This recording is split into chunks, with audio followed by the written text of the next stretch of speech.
As related macular degeneration, ये जैसे जैसे हमारी लाइफ इंक्रीज हो रही है, एज रिलेटेड मैकुलर डीजनरेशन की जो इंसिडेंस है वो भी बढ़ रही है। तो basically as related macular degeneration का क्या मतलब है? इसमें यही है कि जो पीछे का हमारा रेटिना है, जो हमारा बारीक नज़र का हिस्सा है, वहाँ पर एज के हिसाब से कुछ चेंजेस आने शुरू हो जाते हैं। तो देखिए, जब ये एज रिलेटेड मैकुलर डीजनरेशन आती है तो पेशेंट को क्या सिम्टम्स आते हैं? तो मेनली जो पेशेंट कंप्लेन करते हैं वो ये कि डॉक्टर साहब, हमें फेसेस आइडेंटिफाई करने में दिक्कत हो रही है, कि सामने कोई बैठा है वो तो हमें दिख रहा है, बट कौन बैठा है वो हमें पता नहीं चलता। सेकंड, जब हम पढ़ रहे हैं तो पढ़ने में हमें दिक्कत आ रही है कि जिस पॉइंट पे हम फोकस कर रहे हैं वो हमें नहीं दिख रहा।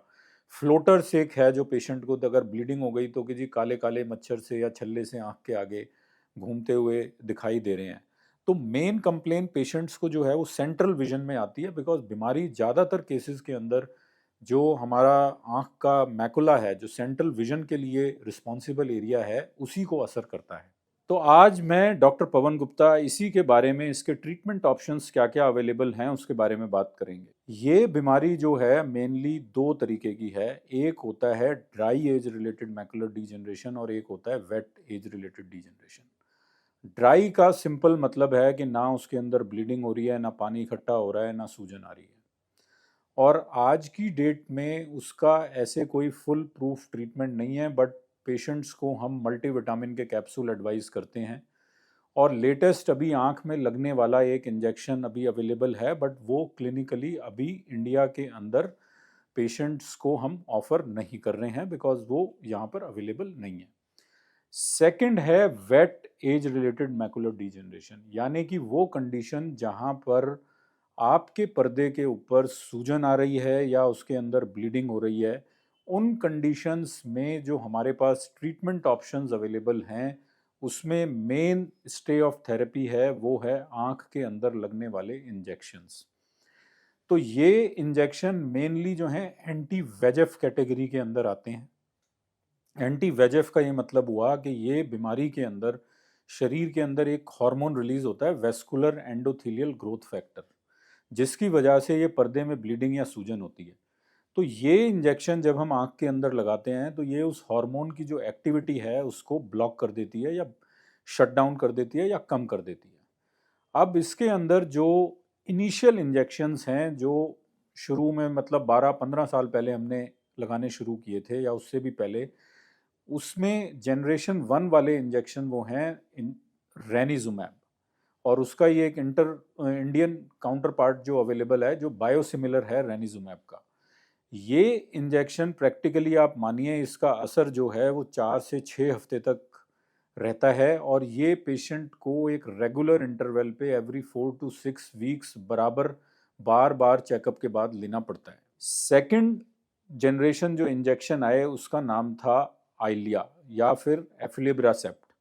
इस इंजेक्शन में जो मेन एडवांटेज है वो ये कि इस इंजेक्शन की जो ड्यूरेशन ऑफ एक्शन है वो थोड़ी सी ज़्यादा है, यानी कि ये 6 to 8 वीक्स तक काम करता है। और इसमें थोड़ा सा जो इसका असर है, यानी कि जो पोटेंसी है, वो रेनिजुमैब के मुकाबले थोड़ी सी ज़्यादा है।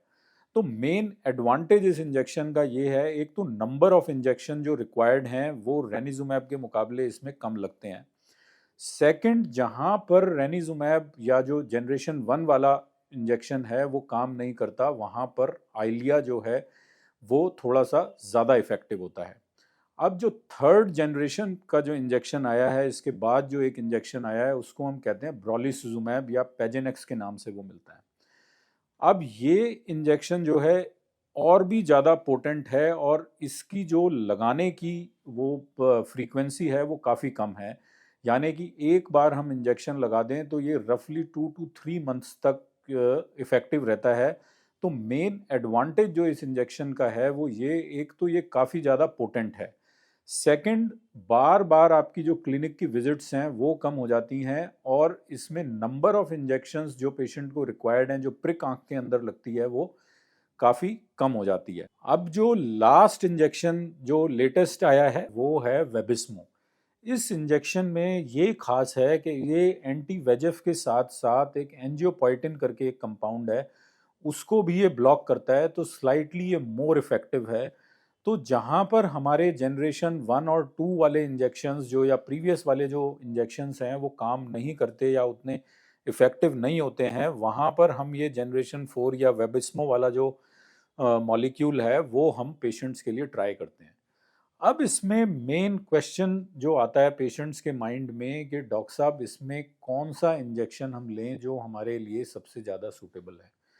तो देखिए, ये जो चॉइस ऑफ इंजेक्शंस है ये काफ़ी सारे फैक्टर के ऊपर डिपेंड करती है कि एक तो पेशेंट की डिजीज़ क्या है, कि simple wet age related macular degeneration है या उसके अंदर एक सब कैटेगरी होती है आईपीसीवी, कि आपकी जो एक बम्प है जो सबसे नीचे वाली लेयर है वो ज़्यादा उठी हुई है। सिंपल लैंग्वेज में मैं ये समझा रहा हूँ, एकदम साइंटिफिक उसमें नहीं है, बट जहाँ पर आईपीसीवी पेशेंट्स को है वहाँ पर हमारी जो चॉइस है वो आइलिया जनरेशन 2 या जनरेशन 3 मॉलिक्यूल्स के ऊपर ज़्यादा रहती है, बिकॉज जो बम्प आ रहा है, जो आरपीई का बम्प है, उसको ये सेटल आउट करने में काफ़ी ज़्यादा इफेक्टिव होते हैं इन कंपैरिजन टू जो जनरेशन 1 वाले या रेनिजुमैब वाले मॉलिक्यूल हैं। सेकंड ये है कि पेशेंट अगर कहीं हमारे पास दूर से आ रहा है, जो बार बार क्लिनिक पे नहीं आ सकता या वो पास ही रहता है लेकिन उसके लिए फ्रीक्वेंट क्लिनिक की विजिट्स पॉसिबल नहीं है, वहाँ पर हम थोड़ा सा लॉन्गर एक्टिंग वाला मॉलिक्यूल हमारे चॉइस में रहता है कि भाई पेशेंट को बार बार आने की ज़रूरत नहीं पड़ेगी और उसकी बीमारी भी इनसे कंट्रोल में रहेगी। सो पेशेंट्स का एक ये सवाल होता है कि डॉक्टर साहब अगर ये इंजेक्शन कितने लगेंगे और क्या बीमारी ये मेरी पूरी तरह ठीक हो जाएगी अगर ये इंजेक्शन मैं लूँगा। तो देखिए, इसके अंदर जो नंबर ऑफ इंजेक्शंस हैं वो किसी भी पेशेंट के लिए एक फिक्स नंबर नहीं है। मैं आपको कुछ एक नंबर नहीं दे सकता कि आपको 20 इंजेक्शन लगेंगे, 30 लगेंगे कि 5 लगेंगे, कितने लगेंगे। ये पेशेंट की डिजीज़ टू डिजीज़ पे वेरी करता है कि आपको कितने फ्रीक्वेंटली इंजेक्शन लगाने की ज़रूरत पड़ सकती है।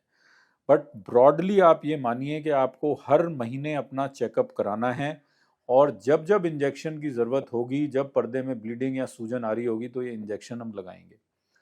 बाई एंड लार्ज शुरू के 1 साल के फॉलोअप में हमें एक रफ आइडिया लग जाता है कि पेशेंट को कितना फ्रीक्वेंटली इंजेक्शन लगाने की ज़रूरत है। तो ये जो मंथली फॉलोअप है इसको डिपेंडिंग ऑन पेशेंट हम थोड़ा सा इंक्रीज कर सकते हैं कि भाई आप 4 हफ्ते की जगह 6 हफ्ते या 2-2 महीने पे आके अपना एक चेकअप कराते रहिए और बीच में अगर पेशेंट को कोई प्रॉब्लम लग रही है तो वो जल्दी आके भी अपनी आई का चेकअप करा सकता है।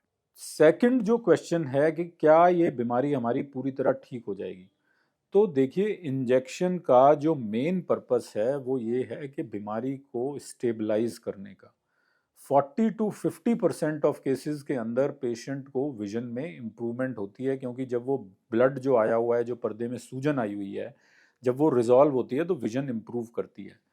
बट 80% ऑफ केसेस के अंदर, यानी कि मेजॉरिटी ऑफ केसेस के अंदर, जो एम ऑफ ट्रीटमेंट है वो है स्टेबलाइजेशन ऑफ विजन, के बीमारी जो है वो वहीं रुक जाए और आपकी नज़र वहीं प्रिजर्व हो जाए। किसी किसी केस में डिस्पाइट बेस्ट ऑफ ट्रीटमेंट, जो भी लेटेस्ट ट्रीटमेंट ऑप्शंस हमारे पास अवेलेबल हैं, वो करने के बाद भी बीमारी बढ़ जाती है। तो आप ये माने कि इंजेक्शन का 40 to 50% केसेस के अंदर विजन इंप्रूव होती है, बट मेजॉरिटी ऑफ केसेस के अंदर हम उस बीमारी को वहीं पर रोकने में और स्टेबलाइज करने में कामयाब हो जाते हैं। अब देखिए, किसी किसी केस के अंदर, जैसे मैंने आपको बताया, स्पेशली जो आईपीसीवी एक वेरिएंट है, वहाँ पर पर्दे के पीछे एक मैसिव ब्लीडिंग होने की संभावना भी रहती है, कि किसी किसी केस में वो छोटी मोटी ब्लीड या पानी नहीं है, उसके अंदर बहुत सारा ब्लीड आ जाता है, जिसको हम कहते हैं सब रेटिनल ब्लीड।